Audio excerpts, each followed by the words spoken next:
আল্লাহ তাআলা মানুষকে পরীক্ষা করার জন্য হাত, পা, চোখ, কান, নাক, মুখ প্রভৃতি অঙ্গ-প্রত্যঙ্গ দান করে এবং এভাবে জান ও মাল প্রদান করে আবার এগুলো তাদের থেকে ক্রয় করে নিয়েছেন।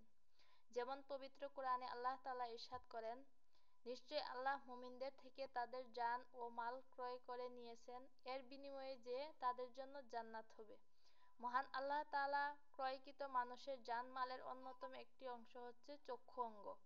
তাই এই চক্ষুকে মহান আল্লাহ তাআলার নির্দেশ অনুযায়ী ব্যবহার করা এবং আল্লাহর নিষিদ্ধ পথে দৃষ্টি করা থেকে তাকে ফিরিয়ে রাখা অনুগত বান্দার কর্তব্য।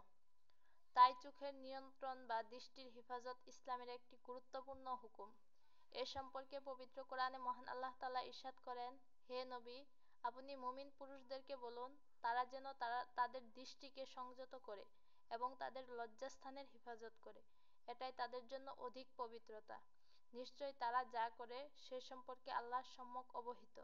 আর মুমিনা নারীদেরকে বলুন তারা যেন তাদের দৃষ্টিকে সংযত করে এবং তাদের লজ্জাস্থানের হেফাজত করে। এই আয়াতে আল্লাহ তাআলা পবিত্রতা অর্জন ও আত্মিক উন্নয়নকে দৃষ্টি সংযত রাখার এবং লজ্জাস্থান হেফাজত করার প্রতিদান হিসেবে উল্লেখ করেছেন। যে ব্যক্তি আল্লাহর ভয়ে দৃষ্টি সংযত রাখে সে ঈমানের অনন্য মধুরতা লাভ করে, যা যে কোনো নিষিদ্ধ বস্তু দেখে পাওয়া আনন্দের চেয়ে অনেক বেশি মনোহর। বস্তুত কেউ যদি আল্লাহর সন্তুষ্টির জন্য কোনো কিছু পরিত্যাগ করে তবে আল্লাহ তাআলা আরো উত্তম প্রতিদানের দ্বারা সেটির প্রতিস্থাপন করেন।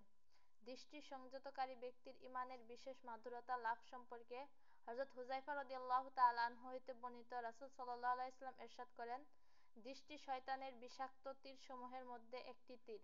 যে ব্যক্তি আল্লাহর ভয়ে নাজায়েজ দিকে দৃষ্টি দেওয়া পরিত্যাগ করবে আল্লাহ তাআলা এর প্রতিদানে তাকে এমন ঈমানের মিষ্টতা দান করবেন যা সে অন্তরে অনুভব করবে। অন্যায় দিক থেকে দৃষ্টি ফেরানোর দ্বারা অন্তর বিশেষ শক্তি লাভ করে এবং সজীব হয়। এর বদৌলতে তার ঈমানের উপর দৃঢ়তা আসে।